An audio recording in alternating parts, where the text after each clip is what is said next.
हमारे साथ जुड़े हुए हैं प्रद्युमन जी, वापस आ गए हैं। ये दरअसल नलवा से चुनाव लड़ रहे थे, तो चुनाव की समाप्ति के बाद ये वापस अपनी पत्रकारिता की लाइन में आ गए हैं। ये हमको बताएंगे, इनकी राजनीति पर जो पकड़ है वो बहुत ही गहरी है। आप पहले भी इनको हमारे साथ देख चुके हैं और इनको पल पल की जानकारी रहती है। आज जो विशेष घटना हुई वो ये हुई कि चुनाव पूरा हरियाणा का पलटी मार गया। जो चुनाव कांग्रेस के जीतने की बात की जा रही थी, आज वो बीजेपी जीत गई और बहुत सारा ऐतिहासिक चीजें हुई इसके साथ। पहली बार कोई सरकार बनी, तीसरी बार, लगातार तीसरी बार। पहले, इससे पहले हरियाणा में कोई सरकार लगातार तीसरी बार नहीं बनी है। तो प्रद्युमन जी से जानेंगे कि इनके विश्लेषण क्या कहते हैं, कांग्रेस की इस हार के कारण क्या हैं और बीजेपी ने इस हार को जीत में कैसे बदला। प्रद्युमन जी। देखो, मेरा ऐसा मानना है कमल जी, कांग्रेस के पास केवल और केवल अति उत्साही जो कार्यकर्ता और नेता हैं वो हैं, जबकि भारतीय जनता पार्टी मैनेजमेंट के साथ चुनाव लड़ती है। हमने पिछले 15 साल के इतिहास में या 20 साल के इतिहास में अगर देखें तो कांग्रेस पार्टी बड़ी बड़ी रैलियां करती है। उनके छोटे कार्यक्रम में जहां दीपेंद्र हुड्डा या चौधरी भूपेंद्र सिंह हुड्डा जाते हैं वहां भी हजारों की भीड़ हो जाती है, जबकि खुद मुख्यमंत्री नायब सैनी हो या मनोहर लाल खट्टर जी हो, उनके कार्यक्रम में लोग सैकड़ों की संख्या में होते हैं, लेकिन वो लोग अनुशासित रहते हैं। भारतीय जनता पार्टी का अनुशासन, भारतीय जनता पार्टी की मैनेजमेंट और भारतीय जनता पार्टी के नेताओं और कार्यकर्ताओं के द्वारा ज्यादा फूंफा ना करना कहीं ना कहीं इस जीत का एक सबसे बड़ा कारण नजर आया। दूसरी तरफ कांग्रेस पार्टी की अगर बात करें, कांग्रेस पार्टी में जिसको देसी भाषा में अगर मैं कहूं तो दीपेंद्र सिंह हुड्डा और चौधरी भूपेंद्र सिंह हुड्डा के साथ इस तरह का एक टोड़ लगा रहता है, जो वो जहां भी जाते हैं वहीं हा हुल्ला किरकम किलका और नारेबाजी करते हैं, जबकि उनके अपने क्षेत्र में कोई पकड़ नहीं है। पूरे चुनाव परिणाम का अगर हम विश्लेषण करें, वो लोग चुनाव हारे हैं जो अति उत्साही थे, जिनके पास उत्साही कार्यकर्ताओं और नेताओं की टीम थी या जिनमें घमंड बड़ा ज्यादा था।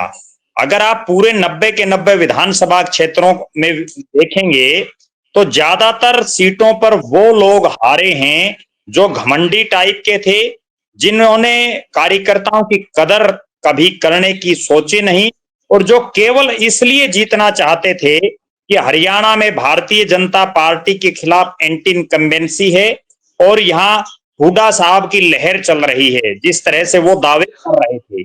जबकि मैं जब 2 महीने पहले या लगभग 2 महीने पहले भी हमने एक विश्लेषण में एक बात की थी कि हरियाणा में किसी की लहर नहीं है। उसका कारण ये है कि जब 2024 के अप्रैल मई में लोकसभा का चुनाव हो रहा था, हरियाणा प्रदेश में बीजेपी के प्रत्याशियों को गांव में घुसने नहीं दिया जा रहा था।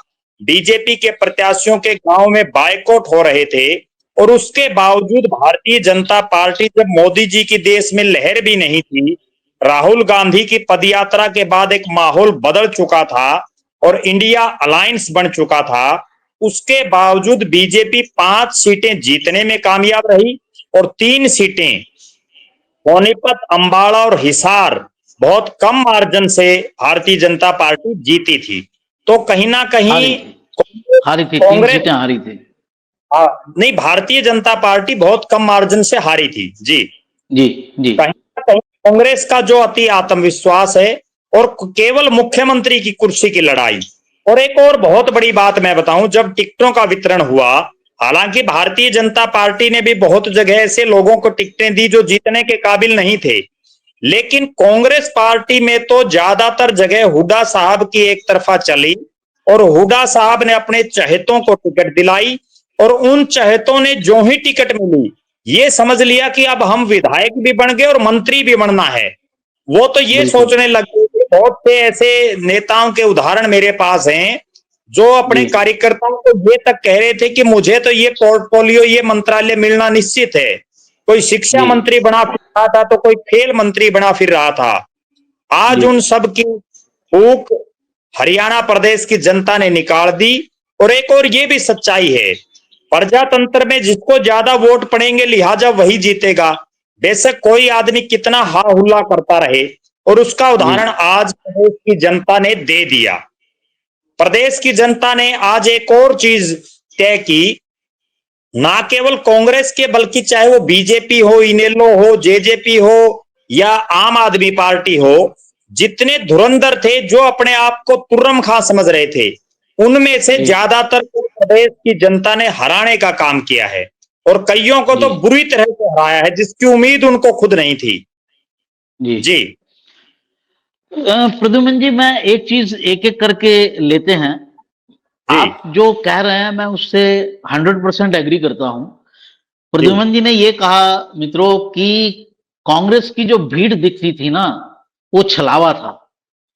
90 सीटों के लिए कांग्रेस के पास 2800-2900 एप्लीकेशन आई और जिसमें एक सीट के लिए 4-4, 5-5 सीरियस कैंडिडेट लगे हुए थे। उनके अपने जितने लोग होते थे वो लेकर चले आते थे, लेकिन जिसको टिकट नहीं मिला उसने कुछ नहीं किया।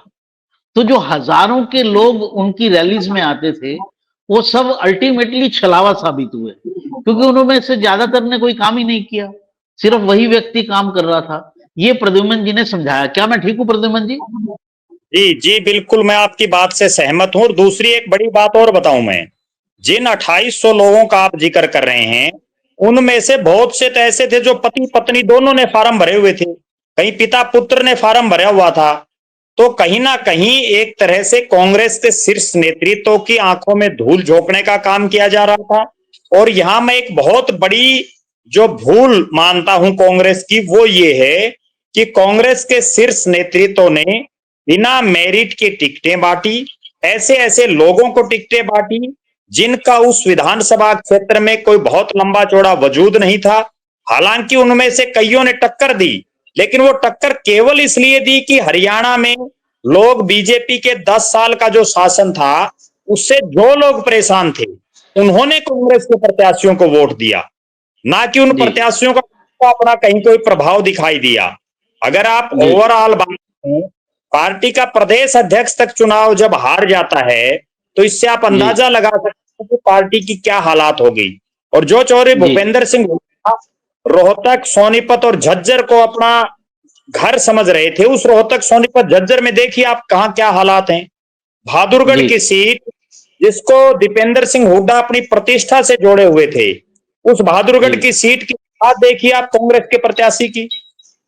जी जी प्रद्युमन जी, एक चीज मैं ये पूछना चाहूंगा और मेरा ये मानना है कि भूपेंद्र सिंह हुड्डा जो हैं वो अब कांग्रेस पर लायबिलिटी हो गए जी, और उनके उसके कई कारण हैं। एक तो जब भूपेंद्र सिंह हुड्डा रहते हैं, एक तो वो अपनी मर्जी करते हैं, मर्जी चलाते हैं या पार्टी तोड़ने की धमकी देते हैं, तो इसमें आला कमान फंस जाता है, पहली बात। दूसरी बात, अगर भूपेंद्र सिंह हुड्डा रहते हैं तो उनका फोकस एक ही समुदाय पर रहता है। जब से भूपेंद्र सिंह हुड्डा के हाथ में कमान आई है, कांग्रेस जो है वो मुख्यतः जाट आधारित पार्टी हो गई है, जबकि उससे पहले ऐसा नहीं था, सभी समुदायों का वोट मिलता था। इसमें क्या है, ये एक स्ट्रेंथ है लेकिन एक लायबिलिटी भी है कि आप उससे आगे बढ़ नहीं सकते। जब उनका नाम आता है तो दूसरा वर्ग इकट्ठा होना शुरू हो जाता है। इस बार का चुनाव तो इस चीज का पक्का प्रमाण है कि अगर आप उनको आगे करोगे तो दूसरा जो वोट है जो उनके समुदाय से नहीं है वो इकट्ठा होकर कांग्रेस को हराने में जुट जाता है। देखो आप जो बात कह रहे हो, मैं उससे भी बड़ी एक बात और बताऊं। जब हम ये समझते हैं कि चौधरी भूपेंद्र सिंह हुड्डा के साथ जाट समुदाय का वोट है, हरियाणा में जो जाट डोमिनेटेड जिन सीटों को माना जाता है और जिनमें सबसे ज्यादा जाट हैं, उनमें बाडड़ा और उचाना 2 सीटें ऐसी हैं जिनको सबसे ज्यादा जाट बाहुल्य सीटें माना जाता है। और आज आप दोनों सीटों का परिणाम देख लीजिए। बारडा में तो चौधरी भूपेंद्र सिंह हुड्डा ने अपनी मनमर्जी चलाते हुए गागड़वास जो लोहारू में है वहां से सोमवीर सांगवान को टिकट दिया, जो चौधरी बंसीलाल जी के दामाद हैं। और चौधरी बंसीलाल और चौधरी भूपेंद्र सिंह हुड्डा का परिवार मिलकर के जो परिणाम उन्होंने उसके लिए कैंपेन किया, और आज आप परिणाम देख लीजिए। वहां कहीं ना कहीं जिस जाट डोमिनेटेड हम ये समझते हैं कि उन क्षेत्रों में हुड्डा साहब का प्रभाव है, वहां भी इस चुनाव ने तय कर दिया। बहादुरगढ़ की सीट है, वहां भी जाट मतदाता बहुत ज्यादा हैं। आज आप परिणाम देख लीजिए, सोनीपत जिले के आप परिणाम देख लीजिए। आप जो है जितनी जाट बाहुल्य सीटें हैं, चाहे वो नलवा विधानसभा क्षेत्र है जहां जाट बाहुल्य, नलवा विधानसभा एक ऐसी सीट है जहां खुद चौधरी भूपेंद्र सिंह हुड्डा भी आए और दीपेंद्र सिंह हुड्डा भी आए। अपनी प्रतिष्ठा से उन्होंने जोड़े रखा उस सीट को, और उसके बावजूद बुरी तरह से उनका प्रत्याशी चुनाव हार गया। तो कहीं ना कहीं जिन जिन सीटों पर इन्होंने प्रचार किया, भले ही वो जाट डोमिनेटेड सीट हैं, उनमें से भी अधिकतर सीटों पर पार्टी चुनाव हारी है। बड़े बड़े जो धुरंधर थे वो चुनाव हारे हैं। और मुझे ये कहने में भी कोई संकोच नहीं है कि जहां जहां कांग्रेस जीती है, वहां भी कांग्रेस केवल इसलिए जीती है कि वहां भारतीय जनता पार्टी के जो प्रत्याशी थे वो या तो मजबूत चेहरे नहीं थे या दूसरा उनका विरोध था। वहां भी लोग हो सकता है कांग्रेस को पटकनी दे देते। जी जी। अ, आप एक चीज और देखिए कि जहां जहां राहुल गांधी गए, जिन 4 मैं सीटों पर उन्होंने जी मैं 1 मिनट आपको और रोकना चाहता हूं। मैं एक जी बड़ी बात और कहना चाहता हूं और एक गंभीर बात कहना चाहता हूं। जो जाट समुदाय ये समझता है कि चौधरी भूपेंद्र सिंह हुड्डा ही उनके सर्वे सर्वा हैं, आप 10 जी साल का चौधरी भूपेंद्र सिंह हुड्डा का कार्यकाल उठा करके देखिए। उन 10 साल में उन्होंने कितने कैबिनेट मंत्री जाट समुदाय के बनाए, उन्होंने कितने चेयरमैन जाट समुदाय के बनाए, कांग्रेस पार्टी ने कितने जाट चेहरों को टिकटें दी। अगर आप इसका ओवरऑल कंक्लूजन निकालेंगे तो आपको ये अंदाजा हो जाएगा कि जाट समाज के चौधरी भूपेंद्र सिंह हुड्डा कितने बड़े हितैषी हैं। वो तो उस किसी नेता को इस समुदाय में से उठने नहीं देना चाहते हैं। जो छोटे कद के होंगे उनको कुछ दे देंगे, जिसका कद भी थोड़ा बड़ा होने लगेगा उसको काट दिया जी जाएगा। बिल्कुल। क्या कहना है आपका? नहीं, मैं आपकी बात से सहमत हूं। और जिस तरह से उनका जो 9.5 साल का कार्यकाल रहा, उसमें आप देखिए उन्होंने किस तरह से जितने जाट बड़े चेहरे थे उन सबको हाशिए पर धीरे धीरे धकेलने का काम किया।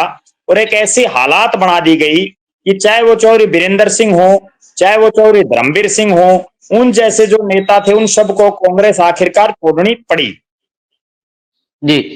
एक चीज और चर्चा करेंगे, जो चुनाव के दौरान उठी शैलजा के साथ जो बात हुई, क्या उसने भी कांग्रेस का नुकसान किया? देखो, निश्चित रूप से जिस नारनौंद और उकलाना की सीट को लेकर के चौधरी भूपेंद्र सिंह हुड्डा ने एडी चोटी का जोर लगाया, क्योंकि उकलाना की सीट खुद कुमारी शैलजा का गृह क्षेत्र है, उनका गांव प्रभुवाड़ा वहां आता है, और वो चाहती थी कि वो खुद चुनाव लड़े या उनका भतीजा वहां से चुनाव लड़े। वहीं नारनौंद में जो उनके खासम खास है और कई बार के मंत्री रहे चौधरी वीरेंद्र सिंह, नारनौंदिया के बेटे डॉक्टर अजय चौधरी के लिए उन्होंने बाकायदा टिकट की घोषणा तक कर दी थी एक रैली में। और उसके बावजूद इन 2 सीटों के लिए चौधरी भूपेंद्र सिंह हुड्डा ने, दीपेंद्र सिंह हुड्डा ने एडी चोटी का जोर लगाया।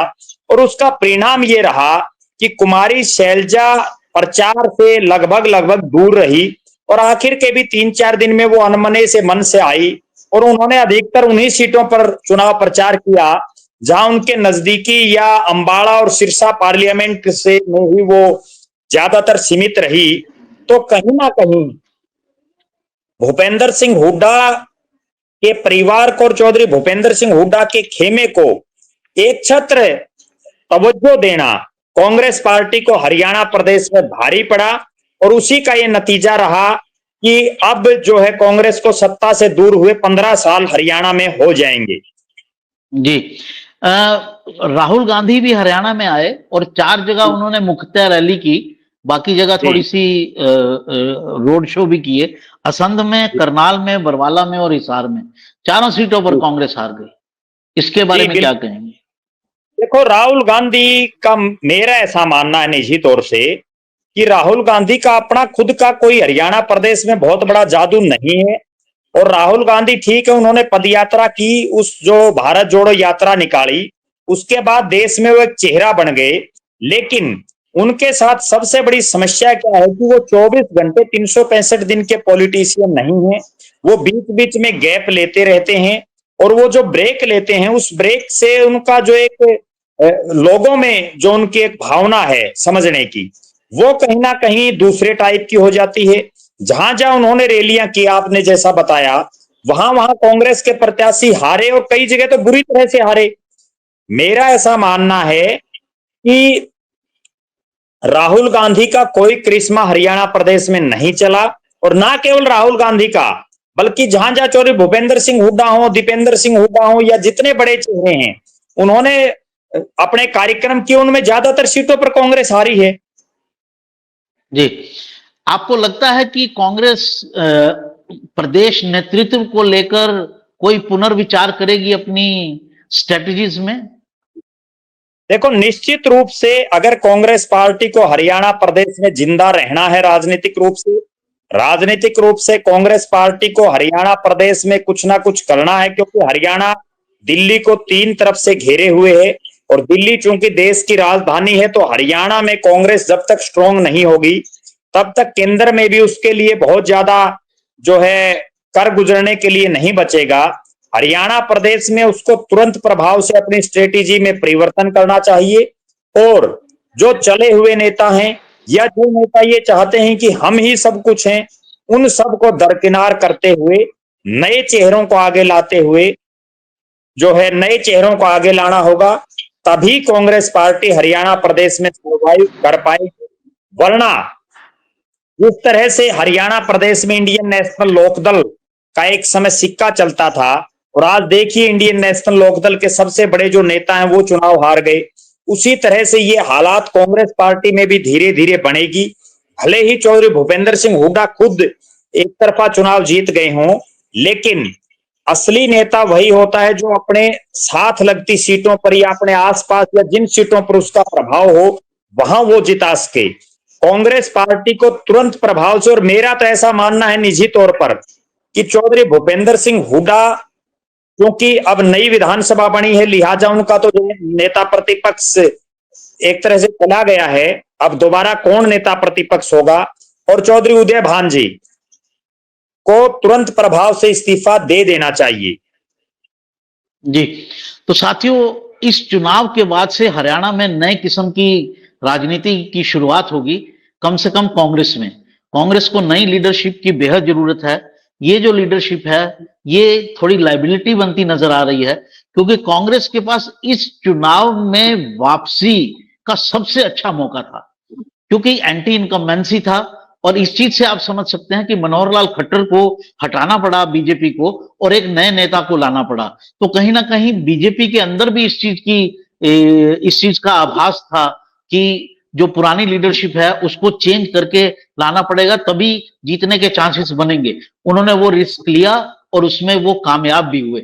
ये एक्सपेरिमेंट कांग्रेस को भी करने पड़ेंगे अगर उसे हरियाणा के अंदर जीवित रहना है या फलना फूलना है, नहीं तो उसके लिए खासी मुश्किल है, जैसा प्रद्युमन जी ने बताया। आप जुड़े प्रद्युमन जी, आपका बहुत बहुत धन्यवाद। साथियों, हमारा अंक ये पसंद आया होगा आपको, ऐसी हम उम्मीद करते हैं। अगर पसंद आया है तो लाइक कीजिए, सब्सक्राइब कीजिए और हमारे साथ जुड़े रहिए। हम आपके लिए नई से नई खबरें, दिन की खबरों का विश्लेषण लाएंगे और प्रद्युमन जी के साथ जुड़े रहेंगे। नमस्कार। नमस्कार, धन्यवाद।